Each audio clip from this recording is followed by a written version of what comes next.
Right, first of all, T.I., warm welcome to Urban Essentials. It's a pleasure to see you, man, at long last. Likewise, thanks for having me. It's always a pleasure, man. The first time we met, so I'd like to go back in our short space of time that we've got to the first album.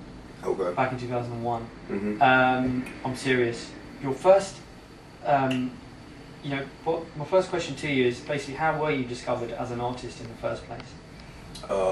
My manager and co-owner of Grand Hustle with me, Jason Gill, he used to work at a recording studio, and it was a local group in the recording studio working at the time, and he introduced me to him. And coincidentally, one of the members of the group was also an A&R for LaFace. And from there, he heard me, liked me, wanted to sign me. We did a deal and went from there. The rest is history, as I say. Yeah. So album number 4, you put out the Street single first, Mm-hmm. and you did the video and all the rest of it. Mm-hmm. Just to get the taste buds flowing, so to speak. I've got to be honest, not the biggest fan, but you then came up with this absolute blinder, this absolute corker of a single now. Why You Wanna. What a single, man.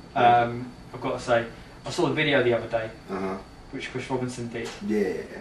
Really, really nicely done, man. Where was it shot? Hawaii. Yeah, I thought so. Yeah. I thought, is it Miami? And I thought, no, I think it's Hawaii. Yeah, it's really nicely done, man. Thank you. So I like that you've got a bit of colouring, and obviously you've got the main black and white focus. Yeah. So, did you have a lot of involvement on the treatment itself? Yeah, it was a collaborative effort between myself and Chris, and we basically put our heads together. You know what I'm saying? We worked together so well since we, spent so much time around each other doing the movie, and doing the video was nothing.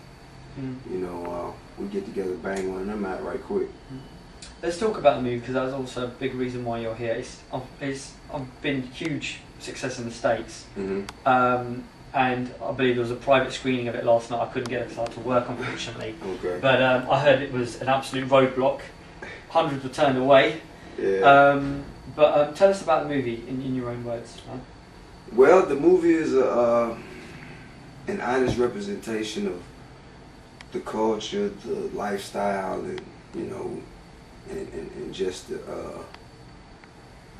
upbringing of an urban kid who lives in Atlanta, which is my home. And basically it's a story of camaraderie and and relationships between a guy and his friends, his little brother, his girlfriend, and just all of the decisions that they make with plans to get from where they are to where they like to be in life. Sure. Yeah. So it's pretty much, would you say it's like an autobiography to date in your case? Or Nah, I wouldn't say it's an autobiography, man. You know what I'm saying? This isn't about me. Or a biopic, as it gets called. Yeah, nah, this isn't a biopic. It's more so. This was a story that I read. You know what I'm saying? A script that I read, and they was actually asking me about playing another character, and I was like, nah. If I did it, I'd rather do Rashad, and I went from there.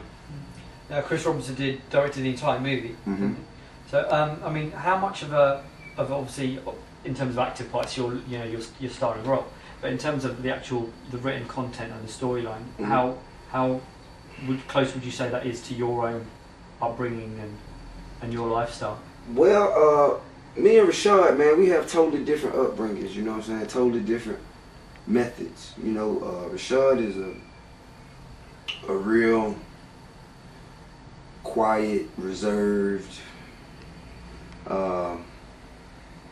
like clear thinking, positive minded type guy. Me, myself, I was more so by any means necessary. And, I was real loose cannonish, Yeah.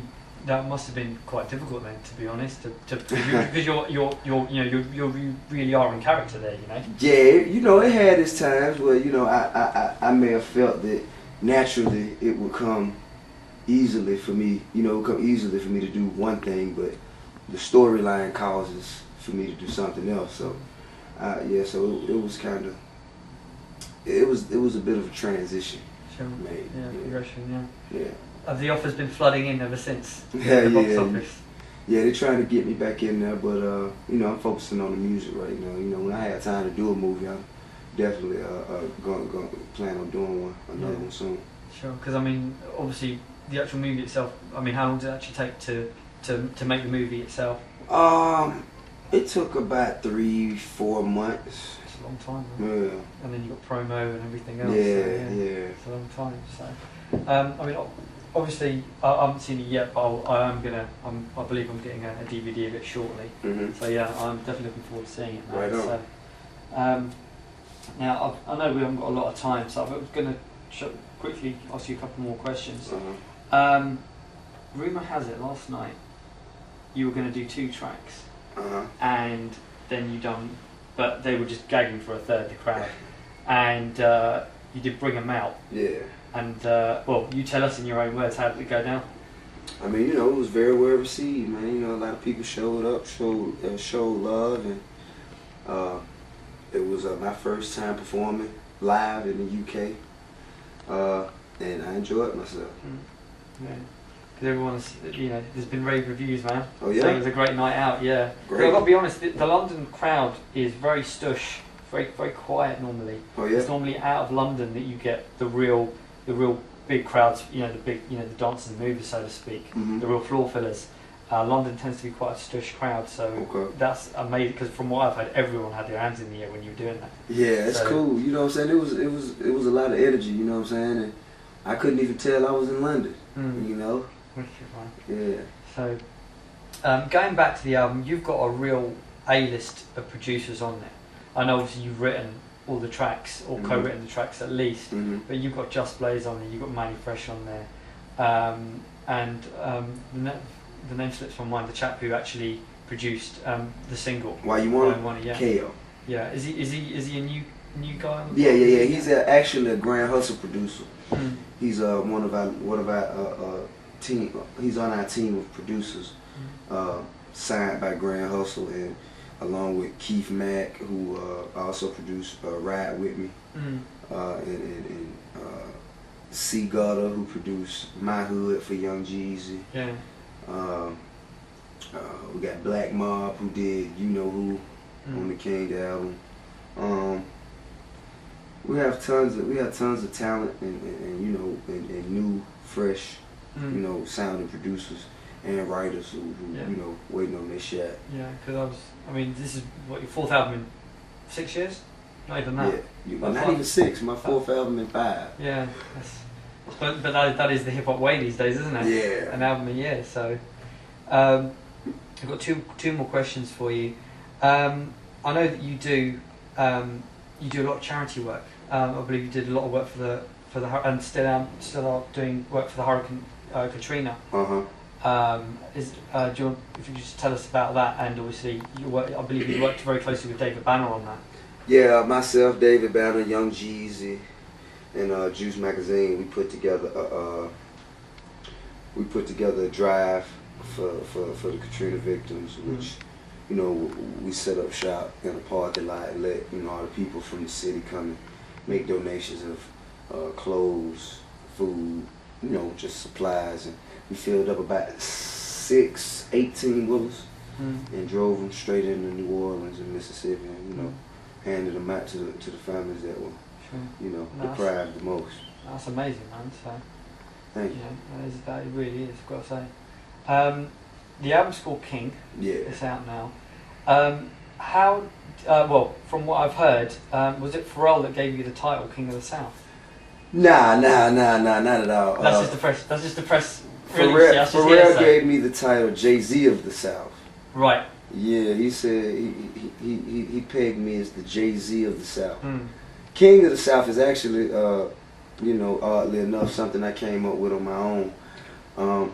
While I was making my first album, myself and KP, who signed me to the Face, we were talking, and, you know, just talking, just chewing the rag, you know, kicking the dust around, and somehow I said something about King of the South, and you know, and he challenged me or dared me to say it on a song, and so I said it, and then, you know, as soon as I said it, everybody started speaking out on it, and the more they spoke out on it, then the more personal that I took it.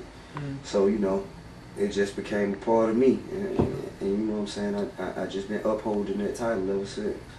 That's wicked. Last question for you. If, you know, because you work with people like Jamie Foxx on this album, you work with some real A-list stars.